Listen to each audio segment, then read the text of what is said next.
Hello friends, this side is Priyanka. Welcome to my channel achiever same. Friends, हमने इससे पहले जो motion and time chapter complete किया था और अब हम यहाँ पे चैप्टर यहाँ पे इलेक्ट्रिक करंट वाला लेकर आए हैं। तो ये पूरा एनसीईआरटी से रिलेटेड है और चलिए अब हम यहाँ पे स्टार्ट करेंगे। तो सबसे पहले हम इलेक्ट्रिक करंट के बारे में बता दें कि इलेक्ट्रिक करंट क्या होता है। तो इलेक्ट्रिक करंट क्या होता है? It is the flow of electric charge, यानी इलेक्ट्रिक चार्ज का फ्लो होता है, ठीक है, थ्रू अ कंडक्टिंग मेटल में, जैसे कि फॉर एग्जांपल वायर। ठीक है, तो जो चार्ज इसमें होता है वो पॉजिटिव से नेगेटिव की डायरेक्शन में फ्लो होता है करंट इसमें। ठीक है, एंड ये fundamental concept in electricity and powers, जो भी हम लोग अपने डेली लाइफ में जो हम यूज करते हैं, हमारे घरों में जो यूज होते हैं, तो हम चीज बस उसी के बारे में हम लोग यहाँ पे पढ़कर चलेंगे। और सबसे पहले जो इलेक्ट्रिक करंट है वो बेंजामिन फ्रैंकलिन ने इसको डिस्कवर किया था। यहाँ पे मैं यहाँ पे टाइप करना भूल गई हूँ, तो आप लोग प्लीज ध्यान में रखना कि इसको जो डिस्कवर किया था वो बेंजामिन फ्रैंकलिन ने किया था, इलेक्ट्रिक करंट। ठीक है, तो it is the flow of electric charge. ठीक है, एंड डायरेक्शन जो होती है वो होती है फ्रॉम पॉजिटिव टू नेगेटिव की तरफ। ठीक है फ्रेंड्स, तो चलिए अब हम यहाँ पे स्टार्ट करते हैं। तो सबसे पहले इलेक्ट्रिक करंट, तो इलेक्ट्रिक करंट की डेफिनेशन जो कि अभी मैंने आपको बताई थी कि electric current is the rate of flow of electric charge. ठीक है, इलेक्ट्रिक चार्ज के फ्लो मतलब जो करंट होता है वो फ्लो करता है इलेक्ट्रिक चार्ज का। इलेक्ट्रिक चार्ज कौन से? पॉजिटिव एंड नेगेटिव, जो कि यहाँ पे आपको दिख रहा होगा। ठीक है, एंड इसका जो इसको हम मेजर करते हैं वो करते हैं एम्पियर से। किससे करते हैं? एम्पियर से करते हैं। और चार्ज का क्या होता है इसमें कि चार्ज जो है वो क्या है? The charge carrier in an electric current can be electrons, ions और कॉम्बिनेशन ऑफ बोथ, यानी इलेक्ट्रॉन भी होते हैं, आयन भी हो सकते हैं और दोनों का कॉम्बिनेशन भी हो सकते हैं। ठीक है, ये इलेक्ट्रिक करंट, इसमें इनके जो कैरियर होते हैं वो हमारे इलेक्ट्रॉन्स, आयंस और कॉम्बिनेशन होते हैं इन दोनों के। डायरेक्शन हमने अभी आपको बताया कि इनकी जो डायरेक्शन होती है, फ्लो जो करंट फ्लो होता है एक सर्किट में, वो होता है हमारा पॉजिटिव से नेगेटिव की तरफ। ठीक है, ये मैंने अपनी पुराने स्टूडेंट्स को पढ़ाया तो उसका मैंने उनको समझाया था, तो ये डायग्राम वही है। ठीक है, तो पॉजिटिव से नेगेटिव की तरफ उनका डायरेक्शन होता है। ठीक है फ्रेंड्स, तो ये होता है हमारा पूरा इलेक्ट्रिक करंट के बारे में। अब हम इसके आगे जो पढ़ेंगे वो पढ़ेंगे फैक्टर्स अफेक्टिंग इलेक्ट्रिक करंट। तो सबसे पहले हम यहाँ पे वोल्टेज पढ़ेंगे, रेजिस्टेंस पढ़ेंगे एंड कंडक्टर प्रॉपर्टीज की जो होती हैं वो। सबसे पहले मैं अगर आपको यहाँ पे बता दूं कि इसमें हम लोग ये भी पढ़ते हैं कंजर्वेशन ऑफ चार्जेस। ठीक है, आवेश का संरक्षण बोलते हैं उसको हिंदी में। तो कंजर्वेशन ऑफ चार्जेस जो है वो उसमें हम क्या करते हैं कि चार्ज जो होते हैं, ठीक है, ना ही वो क्रिएट कर सकते हैं ना ही वो डिस्ट्रॉय हो सकते हैं। जो चार्जेस होते हैं, ठीक है, तो वो ना ही हम उसको क्रिएट कर सकते हैं ना ही वो डिस्ट्रॉय कर सकते हैं। ठीक है, और जो इसकी एसआई यूनिट होती है वो कूलम्ब होती है, ये चीज आप ध्यान में रखना। एंड कंडक्टर, यहाँ पे अगर मैं बात करूं कि कंडक्टर क्या होता है हमारा, कंडक्टर यानी जो करंट जो है फ्लो कर रहा है जहां पर, ठीक है, तो वो charges one place to another place पे वो मूव करते हैं। एंड फॉर एग्जांपल यहाँ पे हम बात करेंगे मेटल्स की। ठीक है, तो मेटल्स में मेटल्स में करंट फ्लो होगा। इंसुलेटर क्या होती है? इंसुलेटर जहां पर कोई भी करंट आपको कोई भी वहां पे ना ही चार्ज होगा ना ही वो करंट वहां पे फ्लो करेगा। जैसे कि हमारे वुड हो गई, प्लास्टिक हो गए, पेपर हो गई, ये सारी चीजें हमारे क्या कहलाती है? इंसुलेटर्स कहलाती हैं। ठीक है, तो अब चलिए अब यहाँ पे हम पढ़ेंगे इलेक्ट्रिक करंट के फैक्टर्स। तो सबसे पहले हम वोल्टेज पढ़ेंगे, resistance and conductor properties. And मैं आपको बता दूं कि ओम्स लॉ जो होता है वो इसी से रिलेटेड होता है। मैंने एक छोटा सा क्लिप जो है डाला था, उसमें ओम्स लॉ में क्या बताया है कि जो करंट है वो डायरेक्टली प्रोपोर्शनल होता है वोल्टेज के। ठीक है, एंड इनवर्सली प्रोपोर्शनल होता है हमारा किसके? रेजिस्टेंस के। ये चीज आप ध्यान में रखना। तो जो करंट है वो I is directly proportional to voltage and inversely proportional होता है 1/r, यानी रेजिस्टेंस के इनवर्सली प्रोपोर्शनल होता है। ठीक है, तो यहाँ पे हम अगर करंट दौड़ रहा है तो उसके डायरेक्टली प्रोपोर्शनल होगा वोल्टेज, बट करंट के अपोजिट जो है वो रेजिस्टेंस होगा। ये भी चीज़ें ध्यान में रखना। ठीक है, तो अब यहाँ पे हम वोल्टेज जब पढ़ रहे हैं तो वोल्टेज में the driving force that pushes electric charge through a circuit, यानी एक सर्किट में जो करंट फ्लो हो रहा है तो वो क्या होता है? उसमें इलेक्ट्रिक चार्ज क्या हो रहा है? पुश हो रहा है, मतलब पॉजिटिव से नेगेटिव की तरफ। इसको मेजर किससे करेंगे? वोल्ट से। ठीक है, रेजिस्टेंस क्या होता है? रेजिस्टेंस है the opposition to the flow, मतलब इलेक्ट्रिक करंट, अगर इलेक्ट्रिक करंट है तो उसके ऑपोजिट में हमारा रेजिस्टेंस काम करेगा। ठीक है, और उसको हम मेजर करते हैं ओम से। ठीक है, तो ये हमारा ओम्स लॉ ही कहलाता है। और कंडक्टर प्रॉपर्टीज हमारी कौन सी होती है? The material and cross sectional areas of the conductor affect the current flow. मतलब कंडक्टर मैंने अभी आपको बताया कि कंडक्टर यानी जहाँ पर हमारा करंट फ्लो कर रहा है from one place to another, ठीक है। फॉर एग्जांपल यहाँ पे मेटल से जाता है, तो वो ये है कि मेटल्स में जो है हमारा करंट जो है वो फ्लो करता है यहाँ पे, ठीक है। और फिर हम लोग इस चीज़ के बारे में पढ़ लेते हैं, ओम्स लॉ भी इसी में ही कन्वर्ट हो जाता है, ठीक है। ओम्स लॉ का भी यही है, अभी हम उसके बारे में पढ़ेंगे थोड़ा सा आगे। हाँ, अब ओम्स लॉ देखिए, ओम्स लॉ को जो डिस्कवर किया था वो किया था जॉर्ज साइमन ओम ने, ठीक है। जिन्होंने रिलेशन बताया है वोल्टेज, करंट एंड रेजिस्टेंस के बारे में, ठीक है। 1827 में उन्होंने अपनी इलेक्ट्रिसिटी की थ्योरी दी थी पूरी कंप्लीट। तो ओम्स लॉ मैंने आपको यही बताया है कि इसमें V is equals to I R. V represent करेगा वोल्टेज, आई रिप्रेजेंट करेगा करंट एंड आर रिप्रेजेंट करेगा हमारा रेजिस्टेंस को। आई रिप्रेजेंट करेगा करंट को, ठीक है। तो यहाँ पे उन्होंने ये बताया कि बस यहाँ पे कुछ नहीं है, बस जो मैंने अभी आपको बताया बस वही आपको इस चीज़ के बारे में पढ़ना है। प्रैक्टिकल अप्लायंसेस में तो ये है, एप्लीकेशंस में ये है कि यहाँ पे किन किन चीज़ों में हम यूज़ करते हैं, कहाँ कहाँ लगता है ये ओम्स, जैसे इंजीनियरिंग इलेक्ट्रॉनिक्स में। और it is essential for designing and analysing electrical circuits, calculating power में, ट्रबल शूटिंग इलेक्ट्रिकल सिस्टम्स। ये सारी चीज़ें जो हैं इसमें ओम्स लॉ का यहाँ पे यूज़ होता है, ठीक है फ्रेंड्स। अब लिमिटेशंस जो बात करेंगे, लिमिटेशंस में ये है यहाँ पे कि ये अप्लाई जो होता है यहाँ पे, it applies primarily to linear passive component जैसे कि रजिस्टर्स में, कंडक्टर्स में एंड सर्टेन इलेक्ट्रिकल डिवाइसेस में। यानी इसको जो हम जो ओम्स लॉ हमारा जो वर्क करेगा वो कंडक्टर्स पर, रजिस्टर्स पर एंड कुछ इलेक्ट्रिकल डिवाइसेस है वहां पर इसको हम इसको यूज करेंगे ओम्स लॉ को। बट क्या होता है कि एक नॉन लीनियर और एक्टिव कंपोनेंट्स होते हैं जैसे कि डायोड और ट्रांजिस्टर, वहां पे ओम्स लॉ फॉलो नहीं करेगा, ठीक है। तो ये चीज भी आप ध्यान में रखना कि लीनियर और पैसिव कंपोनेंट्स होते हैं, कौन कौन से, रजिस्टर्स हो गए, कंडक्टर्स एंड कुछ इलेक्ट्रिकल डिवाइसेस होती हैं, वहां पे ओम्स लॉ जो है फॉलो करेगा। क्योंकि ओम्स लॉ जो है उसका रिलेशन किसमें है, अभी हम लोगों ने समझा यहाँ पे वोल्टेज, करंट एंड रेजिस्टेंस, तो इन्हीं चीजों पर वो फॉलो करेगा। और ये चीज क्या होती है, लीनियर पैसिव कंपोनेंट्स होते हैं, और नॉन लीनियर और एक्टिव कंपोनेंट्स हमारे डायोड और ट्रांजिस्टर से जाते हैं, वहां पर ओम्स लॉ फॉलो नहीं करेगा। तो ये चीज भी आप ध्यान में रखना, ठीक है। एंड बस आपको ये भी रखना कि आई जो है वो डायरेक्टली प्रोपोर्शनल किसके होता है, वोल्टेज के, ठीक है। वोल्टेज के होता है directly proportional, and inversely proportional किसके होता है, 1 अपॉन रेजिस्टेंस के। ये चीज भी आप ध्यान में रखना, ठीक है। अब हम इसके आगे बढ़ेंगे। अब हम पढ़ेंगे यहाँ पे सीरीज एंड पैरेलल सर्किट्स। तो सीरीज एंड पैरेलल सर्किट्स जो भी हम लोगों ने 9th-10th में पढ़ी होगी, तो सीरीज जैसे कि इस टाइप के जो होते हैं, यहाँ पे करंट एकदम मतलब सेम करंट चल रहा है, मतलब सेम फ्लो चल रहा है, करंट फ्लो जो है सेम पाथ चलता है, ठीक है। तो ये तो होते हैं हमारे series circuits. And parallel circuits हमारे होते हैं इस टाइप के, पैरेलल सर्किट्स यहाँ पे इस टाइप के होते हैं। यहाँ पे करंट पाथ डिफरेंट होता है, यहाँ पे सेम चलेगा, यहाँ पे डिफरेंट चलेगा पैरेलल में, ठीक है। जैसे ये डायग्राम थोड़ा छोटा है, ये इसे सीरीज वाला दिखाया है, ये है पैरेलल वाला दिखाया है, ठीक है। क्योंकि सीरीज में क्या होता है कि ये जो कंपोनेंट्स कनेक्ट होते हैं वो एंड टू एंड होते हैं कनेक्ट, ठीक है। जैसे इसका एंड इससे कनेक्ट है, इसका एंड इससे कनेक्ट है, मतलब एंड टू एंड कनेक्ट होते हैं। तो यहाँ पे जो करंट फ्लो होगा वो सेम होगा।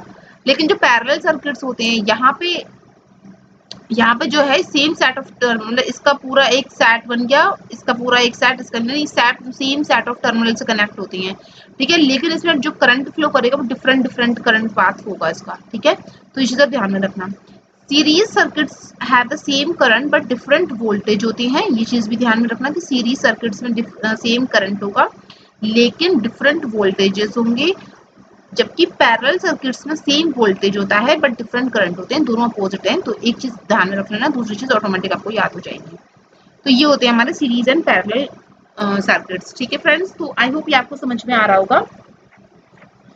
और अब हम जो इसके आगे बढ़ेंगे वो पढ़ेंगे, पहली बात तो मैं आपको बता दूं कि जो हम लोग जो चार्जेस पढ़ते हैं ना, एक मिनट बता दूं, इसमें वो है नहीं, जैसे ये पॉजिटिव है और ये नेगेटिव है, ठीक है। तो 2 चार्जेस हो जाते हैं, ठीक है। तो पॉजिटिव से नेगेटिव अगर चल रही है तो ये क्या करेंगे, एक दूसरे को अट्रैक्शन करेंगे, पॉजिटिव से नेगेटिव की तरफ हमेशा चार्जेस क्या करेंगे, अट्रैक्शन। और पॉजिटिव जो पॉजिटिव होंगे वो करेंगे हमेशा पॉजिटिव पॉजिटिव, और नेगेटिव नेगेटिव, तो ये क्या करेंगे, हमेशा ये करेंगे रिपल्शन, ठीक है। ये होगा attraction. Opposite charges always attract होते हैं, एंड जो नेगेटिव मतलब जो सेम चार्जेस होते हैं वो ऑलवेज रिपल्स करेंगे, ठीक है, रिपल्जन की प्रोसेस करते हैं। तो ये चीज भी आप ध्यान में रखना, ठीक है। तो बस यहाँ पे आपको ये चीज ध्यान में रखनी है। अब हम जो इसके आगे पढ़ेंगे वो पढ़ेंगे यहाँ पे रेजिस्टेंस एंड इट्स मेजरमेंट। तो रेजिस्टेंस एंड मेजरमेंट्स, रेजिस्टेंस वही जब यहाँ मैंने आपको बताया था कि वो तो opposition to the flow of electric current measured in ohm में करते हैं। मेजरमेंट क्या होता है, रेजिस्टेंस को हम मेजर करेंगे एक मल्टीमीटर को यूज करके, जो क्या करता है वो रेजिस्टेंस वैल्यू की रीडिंग को प्रोवाइड करेगा। मेजरमेंट मतलब मेजरमेंट से नाम ही पता चल रहा है, मेजर करना, ठीक है। तो यहाँ पे एक मल्टीमीटर को यूज करके रेजिस्टेंस को मेजर करते हैं। रेजिस्टेंस को हम किसमें, ओम में मेजर करते हैं। लेकिन जब मेजरमेंट की बात आ जाती है तो इस मल्टीमीटर को यूज करके इसको यूज करते हैं, जिससे कि ये रीडिंग में हेल्प करती है। ओम्स लॉ यही है कि resistance can be calculated using Ohm's law, R is equal to V upon I, ठीक है। अब हम जिसके बारे में पढ़ेंगे वो पढ़ेंगे हीटिंग इफेक्ट, ठीक है। तो हीटिंग इफेक्ट हम लोग पढ़ेंगे। एक चीज और इसमें है, एक वो रह गया है इसमें, इलेक्ट्रिक पोटेंशियल। तो इलेक्ट्रिक पोटेंशियल यानी उसको हिंदी में बोलते हैं हम लोग विद्युत विद्युत विभव बोलते हैं हिंदी में। तो विद्युत विभव बोलते हैं इलेक्ट्रिक पोटेंशियल को। तो इलेक्ट्रिक पोटेंशियल क्या होता है कि द अमाउंट ऑफ, मतलब एक वर्क होता है, अमाउंट ऑफ वर्क जो क्या होता है कि इन्फिनिटी से एक पॉइंट की तरफ जो काम करता है, ठीक है। यानी पॉजिटिव चार्ज इन्फिनिट, जैसे इन्फिनिटी है, इन्फिनिटी से पॉजिटिव चार्ज की तरफ जो काम करता है उस चीज को हम इलेक्ट्रिक पोटेंशियल कहते हैं। इलेक्ट्रिक पोटेंशियल एक नाम से भी थोड़ा सा आइडिया लग रहा है कि इलेक्ट्रिक पोटेंशियल मतलब आपने जितना काम किया है, ठीक है, जितना वो काम कंप्लीट हुआ है एक पॉजिटिव चार्ज इन्फिनिटी से पॉजिटिव चार्ज की तरफ, ठीक है। बस आप ये ध्यान रखना, इन्फिनिटी से पॉजिटिव चार्ज की तरफ जो आपने वर्क डन किया है कंप्लीट, उसको हम इलेक्ट्रिक पोटेंशियल कहते हैं। तो इन्फिनिटी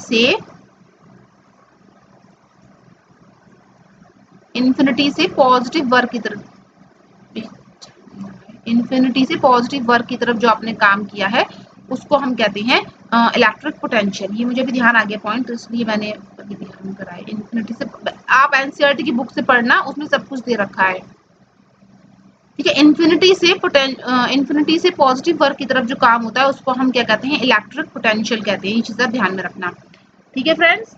और इससे पहले जो मैंने अभी आपको बताया था, क्या बताया था अभी, जूल वो ओम्स लॉ बताया था। अब हम पढ़ेंगे यहाँ पे जूल्स लॉ के बारे में, ठीक है। Heating effect of electric current, वो आएगा हमारा जूल्स लॉ। जूल्स लॉ को जो डिस्कवर किया था वो किया था जेम्स प्रेस्कॉट जूल ने। ये इलेक्ट्रिसिटी एंड हीट में उन्होंने डिस्कवरी की थी। The heat generated a conductor is proportional to the square of the current and the resistance, जैसे कि आपको ये फॉर्मूले में दिख रहा है यहाँ पे कि Q is equal to I square R T. Q क्या होता है हमारा, अमाउंट ऑफ हीट। आई जो है वो इलेक्ट्रिक करंट है, जो कि अभी हम लोगों ने ओम्स लॉ में पढ़ा था कि आई एक करंट होता है, आर रेजिस्टेंस होता है, टी होता है टाइम हमारा, ठीक है। और क्यू क्या होता है हमारा, अमाउंट ऑफ हीट। बस ये चीज आपको ध्यान में रखना है। तो जूल्स लॉ क्या करता है कि जब हीटिंग इफेक्ट की बात आती है, यानी इलेक्ट्रिक करंट में जब हीटिंग इफेक्ट की बात आती है, तो वहां पे जो फॉलो करेगा रूल वो जूल्स लॉ को फॉलो करता है, जूल्स लॉ फॉलो करता है वहां पे, ठीक है फ्रेंड्स। जैसे कि यहाँ पे अब एप्लीकेशन की बात हो, जैसे कि इलेक्ट्रिक हीटर्स हो गए, टोस्टर्स हो गए, इनकैंडेसेंट बल्ब्स हो गए, तो यहाँ पे जो है सारी चीजें जो हीटिंग इफेक्ट के जो काम होते हैं वो हमारा कहाँ क्या फॉलो करता है, हमारा कौन सी चीज, जूल्स लॉ फॉलो करेगी वहाँ पे। Safety concern, safety excessive heating भी हम लोग को थोड़ा सा नुकसान दे सकती है, इसलिए प्रॉपर सर्किट डिजाइन होना चाहिए, फ्यूज प्रोटेक्शन इंपॉर्टेंट होते हैं, ठीक है। अब जैसे कि यहाँ पे एक वो दे रखा है कि 10 ओम का रेजिस्टेंस है एंड करंट है 2 एम्पियर, तो उसमें ये वाला फॉर्मूला लगा दो आप, Q is equal to I square R T, तो आपका जो आंसर आएगा वो 40 जूल निकल के आ जाएगा, ठीक है।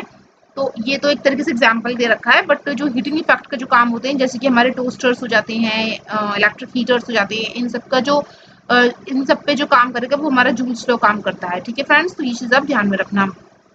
और जो ओम्स लॉ होता है वो हमारा लीनियर और पैसिव कंपोनेंट्स होते हैं, जैसे कि रेजिस्टर्स हो गए, इलेक्ट्रिक सर्किट हो जाते हैं, और वोल्टेज हो जाते हैं, उन सब में हमारा ओम्स लॉ फॉलो करेगा। तो ये चीज़ आप ध्यान में रखना, ठीक है फ्रेंड्स। तो अब हम इसके आगे पढ़ेंगे, वो पढ़ेंगे हमारे कुछ प्रैक्टिकल एप्लीकेशन है इलेक्ट्रिक करंट की, जैसे कि हमारा लाइटिंग। तो लाइटिंग हमारा जैसे कि powering lamps, bulbs and other illumination devices में हमारी लाइटिंग काम करेगी। हीटिंग इफेक्ट में हमारे जाते हैं इलेक्ट्रिक स्टोव्स हो जाते हैं, अवन्स हो जाते हैं, स्पेस हीटर्स हो जाते हैं, ये सारी चीजें हमारे हीटिंग में। मोटर्स में हमारा काम करेगा refrigerator, fans and other household appliances.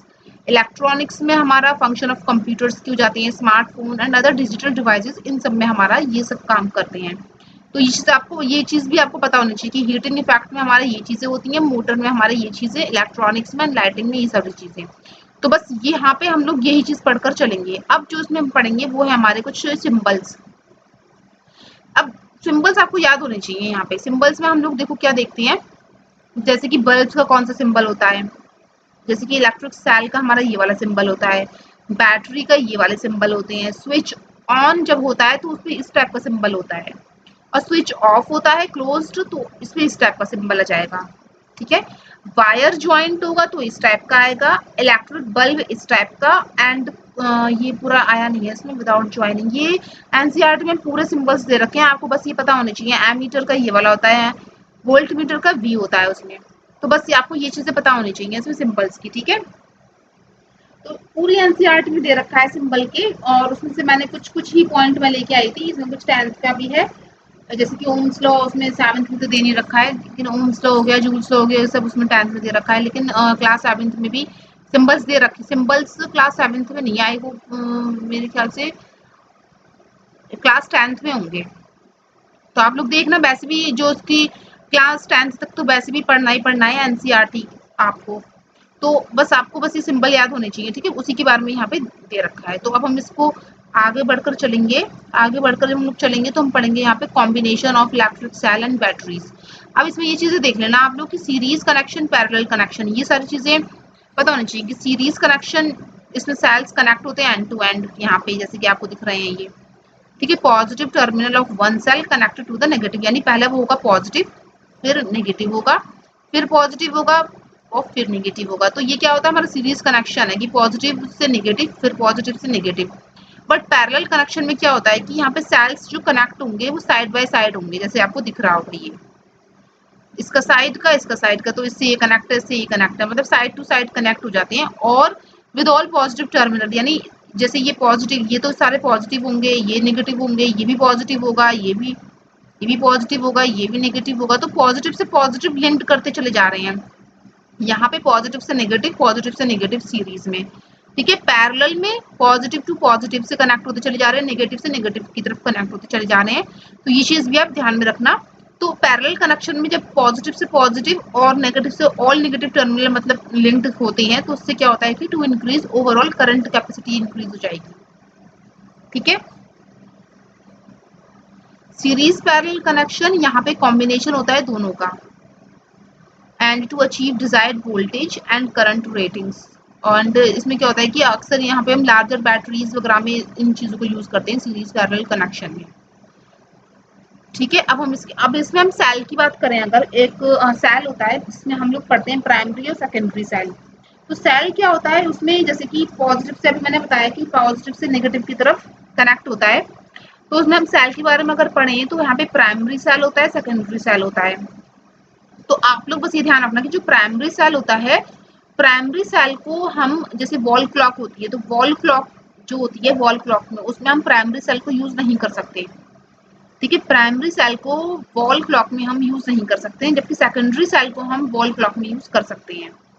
तो ये चीज भी आप ध्यान में रखना। ठीक है, और जो इस टाइप की जो होती है सीरीज जो होती है सेल की, ये वाली जो सीरीज कनेक्शन हो गई, इसमें सेल्स कनेक्ट होती हैं, पैरेलल में भी सेल्स कनेक्ट होते हैं, but all positive link and all negative link. ठीक है, तो ये चीज़ें ध्यान में रखना। तो सेल के बारे में बता दिए कि primary cell and secondary cell. Primary cell को हम वॉल क्लॉक में यूज नहीं कर सकते, सेकेंडरी सेल को यूज कर सकते हैं। ठीक है फ्रेंड्स, और अब हम इसके आगे जो पढ़ेंगे वो पढ़ेंगे हम electric component of safety devices. अब देखो ये है, इसमें इलेक्ट्रिक फ्यूज वगैरह, इलेक्ट्रिक फ्यूज आ जाता है, CFL आ जाएगा, MCB। तो सबसे पहले इलेक्ट्रिक फ्यूज की अगर हम बात करें तो इलेक्ट्रिक फ्यूज क्या, जो हमारे होम अप्लायंसेस में सेव करती हैं चीजें, उसी तभी तो हम फ्यूज यूज करते हैं। ठीक है, एंड मैं इसमें बता दूं कि electric fuse a safety device that protect electrical circuit by automatically interrupting the flow of current कर देता है, जब when it exceeds a safe level preventing damage और फायर, इन सब चीजों से हमें बचाता है। ठीक है, एंड इलेक्ट्रिक फ्यूज वायर का मैं एक चीज और बता दूं कि इसमें जो मेल्टिंग पॉइंट होता है वो लो मेल्टिंग पॉइंट होता है, और इसकी हाई रेजिस्टेंस होती है। जो इलेक्ट्रिक फ्यूज है हमारी सेफ्टी डिवाइस होती है ये एक हमारे घरों में। तो इसमें जो होता है वो मेल्टिंग पॉइंट इसका लो होगा, यानी लो मेल्टिंग पॉइंट, आप लोग चाहे राइट डाउन कर लेना कि लो मेल्टिंग पॉइंट होगा एंड हाई रेजिस्टेंस होगा फ्यूज का, ठीक है, फ्यूज वायर जो होता है। तो वो होता है हमारा इलेक्ट्रिक फ्यूज। अब हम सीएफएल के बारे में अगर पढ़ें तो सीएफएल जो होता है एनर्जी एफिशिएंट लाइट बल्ब होता है। ये यूजेस लेस पावर, मतलब इसमें लेस पावर यूज करते हैं, ये यूज करती है लेस पावर को। एंड सीएफएल सबके घरों में लगी होती हैं। And it act longer than traditional incandescent bulbs making it a पहले बल्ब की जगह, पहले बल्ब यूज होते थे तो बल्ब की जगह सीएफएल आ गई हैं जो कि लेस पावर यूज करती हैं। Make it a popular choice of residential and commercial lightning. मतलब सीएफएल में ये इसकी फुल फॉर्म आप याद कर लेना, कॉम्पैक्ट फ्लोरेसेंट लैंप होती है इसमें। और क्या होती है, एनर्जी एफिशिएंट लाइटिंग बल्ब होता है ये, ठीक है फ्रेंड्स। तो ये चीज भी आप लोग ध्यान में रखना। अब जो इसके आगे पढ़ेंगे वो पढ़ेंगे हम एमसीबी। एमसीबी देखो क्या होती है, एक ऑटोमेटिक स्विच होता है एमसीबी, जैसे कहते नहीं एमसीबी गिर गई, एक automatic switch that open the circuit when the current exceeds a predetermined safe limit providing protection against short circuit and overload जब हो जाता है इलेक्ट्रिकल सिस्टम में। तो क्या होता है एमसीबी क्या होती है, गिर जाती है। तो इसलिए ये चीजें भी जो है हमारे लिए कहीं ना कहीं हेल्पफुल होती हैं ये। शॉर्ट सर्किट क्या होता है, short circuit and abnormal connection जब होता है बिटवीन टू नोड्स के बीच, ठीक है, जिससे क्या होता है sudden drop in resistance and the surge of high current that can damage equipment और कॉजेज फायर भी हो सकता है शॉर्ट सर्किट से, ठीक है। एक एबनॉर्मल कनेक्शन हो जाता है टू नोड्स के बीच, तो इस चीज को हम क्या कहते हैं, शॉर्ट सर्किट कहते हैं। इलेक्ट्रोमैग्नेट्स, इलेक्ट्रोमैग्नेट्स क्या होते हैं, ये डिवाइस होती है जो जनरेट करती है एक magnetic field when an electric current flow through a coil of wire, जैसे कि आपको दिख रहा है यहाँ पे डायग्राम में कि एक कॉइल है वायर का, आयरन एक नेल है इसमें एक कॉइल्ड वायर लगी हुई है, ठीक है। अब ये वायर ये बैटरी से कनेक्ट है ये वायर, तो विद एप्लीकेशन इन मोटर्स या जनरेटर्स में होती है, वेरियस इंडस्ट्रियल एंड मेडिकल, मतलब इन सब चीजों में यूज होती है, क्या होती है हमारी इलेक्ट्रोमैग्नेट होती है, ठीक है। तो यही चीजें बस आपको पढ़नी है, ये पढ़ के जरूर जाना आप लोग, ये चीजें ना पूछी जाती हैं। और इसमें एक चीज और है कि एक इलेक्ट्रिक बल्ब आता है, तो इलेक्ट्रिक बल्ब क्या होता है, उसमें एक फिलामेंट होता है, जैसे बल्ब जो होते हैं पहले हम लोग यूज करते थे, पहले के जमाने में यूज भी होते थे, अब भी यूज होते होंगे। तो उसमें फिलामेंट होता है, तो फिलामेंट जो बना होता है ना वो टंगस्टन का बना होता है, जिसका हाई मेल्टिंग पॉइंट होता है। ये भी चीज आप ध्यान में रखना कि इलेक्ट्रिक बल्ब के अंदर फिलामेंट होगा, वो फिलामेंट टंगस्टन का बना होता है, जिसका जो है हाई मेल्टिंग पॉइंट होता है, ठीक है। तो बल्ब में एक इनएक्टिव गैसेस होती है, वो गैसेस क्या होती है, वो गैसेस प्रेजेंट होती है जिसका नाम होता है नियॉन, ठीक है। तो बल्ब में एक इनएक्टिव गैसेस क्या होती है, चाहे नॉन रिएक्टिव होती है, वो प्रेजेंट होती है, जिसको हम क्या कहते हैं, नियॉन कहते हैं, दैट इज नियॉन, ठीक है। तो ये इलेक्ट्रिक बल्ब के बारे में था, तो ये चीज आप ध्यान में रखना, ठीक है। टंगस्टन का बना होता है, अब टिन या लैड का भी, टिन या लैड के आते हैं। तो अब पहले जो फिलामेंट जो होता है ना टंगस्टन का ही बना होता है, मेन चीज है वो टंगस्टन का ही बना होता है, जिसका हाई मेल्टिंग पॉइंट होता है, ठीक है। तो ये सारी चीजें जो मैंने अभी आपको बताई हैं ये एनसीईआरटी में पूरी पूरी दे रखी हैं, तो इसलिए आप लोग उसको एनसीईआरटी को एक बार पढ़ लेना, ठीक है, जिससे कि थोड़ी सी आपको समझ में आ जाएगा और अच्छी तरीके से, ठीक है फ्रेंड्स। तो बस ये चैप्टर यहीं तक का था, कंप्लीट हो जाता है, और मैंने जो भी चीज़ें थी इसमें कंप्लीट करवा दी हैं। तो मेन चीज़ बस ये था कि आप लोग अच्छे से पढ़ना, अच्छे से नोट्स बनाना, नोट्स नहीं बने हो तो नोट्स प्लीज़ बनाते चलना। कुछ कुछ पॉइंट्स रह ही जाती हैं, लेकिन मैं बता देती हूँ कि हाँ ये ऐसे ऐसे है, तो ये चीज़ आप लोग रिकॉल कर लेना दोबारा से।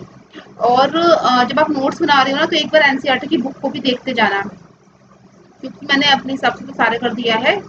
बस ये है कि थोड़ा सा कंसाइज वे में लेकर आई हूँ, थोड़ा सा डिटेल, मतलब ज़्यादा डिटेल में नहीं है एकदम से पूरी, ये है कि हाँ आप आराम से पढ़ सकती हैं, समझ में अच्छा आ जाए, बस इसी हिसाब से है, ठीक है। और चैप्टर टू चैप्टर वाइज ही मैं करा रही हूँ, क्लास 7th का है ये, इसमें थोड़ा थोड़ा 9th का भी मैंने डाला था, जैसे कि ओम्स लॉ और चूल्स लॉ वाला। एंड फ्रेंड्स मैं एक चीज़ और कह रही थी कि ये ना ये कंप्लीट होने वाला है अभी ये चैप्टर, मतलब ये क्लास 7 का ही कंप्लीट होने वाला है, मेरे ख्याल से 2 या 3 चैप्टर्स बचे होंगे सिंपल से, उसके बाद मैं क्लास 8 का स्टार्ट करूंगी। तो फ्रेंड्स प्लीज आप लोग उसको पढ़ना, एंड आप लोग लाइक शेयर सब्सक्राइब करना। अगर आपको पसंद आए तो प्लीज़ थोड़ा सा कमेंट में बताया करिए कि इसमें क्या मैं इम्प्रूव कर सकती हूँ, क्या करूँ जिससे कि मैं और अपने आप को इम्प्रूव करने की कोशिश करूँगी। तो प्लीज़ फ्रेंड्स कमेंट्स कर दिया करिए और आप प्लीज़ देखा चाहे लाइक तो कर दिया करो, जो चीज़ पसंद है सब्सक्राइब करो चाहे मत करो, लेकिन लाइक तो कर दिया करो अगर आपको पसंद है तो। और अगर चैनल आपको थोड़ा सा भी यूज़फुल लग रहा है तो सब्सक्राइब भी कर देना, ठीक है। एंड आप लोग पढ़ते रहिए। Happy studying. Thank you.